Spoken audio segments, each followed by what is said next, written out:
I'm Alex, a 24-year-old software engineer living in a tech-filled apartment in the heart of the city. My world, comfortably nestled between algorithms and virtual meetings, was abruptly shaken on an ordinary morning when the skies turned an ominous shade of red, signaling the beginning of an unfathomable change. That day, my routine was shattered not by the usual clamor of city life, but by a deafening silence. As I sipped my morning coffee, the news blared with unsettling updates of cities plunging into darkness. A cascade of unease washed over me as I realized this was no ordinary blackout. It was as if the earth itself had hit a reset button. Growing up, I was always fascinated by technology. It was my sanctuary, a world where I felt in control. I left my small hometown, drawn to the city's vibrant tech scene, leaving behind my family and the simplicity of rural life. Now, as chaos unfurled, my thoughts raced to my family, wondering if they were witnessing the same eerie phenomena. Stepping outside, I was met with a surreal scene. The streets, usually bustling with life, were hauntingly still. Cars were abandoned mid-journey, and the familiar hum of the city was replaced by a chilling quiet. It felt like walking through a scene from a movie, only there were no cameras, no directors, just a stark, unsettling reality. In those first few hours, I grappled with disbelief and fear. My once reliable gadgets and screens were now just lifeless objects. The city, my home, had transformed into an unrecognizable landscape. I was a stranger in a world that had turned upside down. As the sun set on that fateful day, painting the sky in shades of fire and despair, I knew that life as I knew it had irrevocably changed. The future was uncertain, and for the first time, my logical, tech-oriented mind couldn't find the answers. This was the beginning of a new chapter, a journey into the unknown, and a test of my very existence in a world that had silenced its own heartbeat. In the weeks that followed the cataclysm, I found myself in a world unrecognizable from the one I knew. The city's once towering skyline, a symbol of human achievement, now stood as a haunting reminder of what was lost. I was a software engineer in a world where software no longer mattered. My skills, once my pride, seemed obsolete in this new era of survival. With each passing day, I ventured further into the silent streets, scavenging for supplies amidst the remnants of a world that had gone silent. Supermarkets, once bustling with activity, were now eerily quiet, their shelves gradually emptying.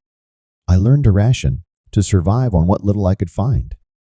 My high-tech apartment, my personal sanctuary of gadgets and gizmos, transformed into a mere shelter from the unpredictable world outside.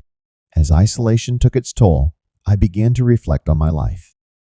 My existence had revolved around virtual realities, code, and the pursuit of technological advancements. In this new world, these pursuits felt trivial. I yearned for human connection, for the warmth of my family, and the simple, unappreciated joys of the natural world. One day, amidst my scavenging, I encountered others. They too were survivors, each with their own story of loss and resilience. We shared our experiences, our fears, and our hopes. In this apocalypse, I found a sense of community I had never experienced in my tech-driven life. Together, we began to adapt. I traded my knowledge of technology for skills more vital to our survival, learning to purify water, grow food, and repair what we could from the ruins. I discovered a resourcefulness within myself that I never knew existed. In the face of adversity, I was not just a software engineer, I was a survivor, a member of a new community, a human being rediscovering the essence of life. The nights were the hardest. The once starlit sky was now a blanket of darkness, reminding us of the world that used to be. Yet, in those quiet moments, I found a peace I had never known. Away from the constant buzz of technology, I connected with the world in its purest form. Chapter 2 of my story was not just about survival. It was a journey of self-discovery. In the ruins of a silent world, I found my voice, my strength, and a newfound appreciation for the simplest pleasures of life. It was a testament to the resilience of the human spirit, a journey inward to find the light in the darkest of times. Months had passed since the world fell silent, and in that time, the remnants of my old life as a software engineer had faded into distant memory. Our small community of survivors, once strangers brought together by circumstance, had now forged a bond akin to family. We were united not just by our desire to survive, but by a shared vision of rebuilding in the aftermath of the apocalypse. We had learned to work together, pooling our diverse skills to create something new from the ruins of the old world. Where I once spent my days coding and debugging software, I now found myself helping build shelters, cultivating gardens, and even teaching basic technology skills to others, using whatever functional devices we scavenged. One of our greatest triumphs was restoring a small generator, giving us a few hours of electricity each day. It was a reminder of the world we lost, but also a symbol of our resilience and ingenuity. We used it not for entertainment, but for practical purposes to power tools, to research old texts, and to occasionally reconnect with whatever fragments of the outside world we could reach.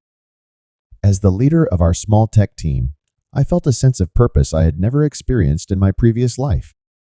My skills, once used for corporate gain, were now vital to our community's survival and well-being. This new world demanded not just technical expertise, but empathy, leadership, and a deep sense of community. We often gathered in the evenings, sharing stories of the past while envisioning our future. There was a palpable sense of hope among us, a belief that out of this catastrophe, we could build a more connected, more humane world. Our conversations were not just about survival, but about how we could live, truly live, in harmony with each other and the nature around us. As I lay under the stars each night, now visible in the absence of the city's lights, I couldn't help but feel a deep connection to the universe.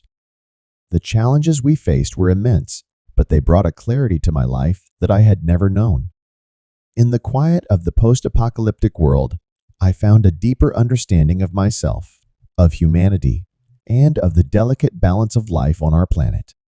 The final chapter of my story is not just about the end of a world, but the beginning of a new one. It's a testament to the enduring spirit of humanity to adapt, rebuild, and find hope in the darkest of times. In the echoes of the silent dawn, we found our voice, our strength, and a new path forward together.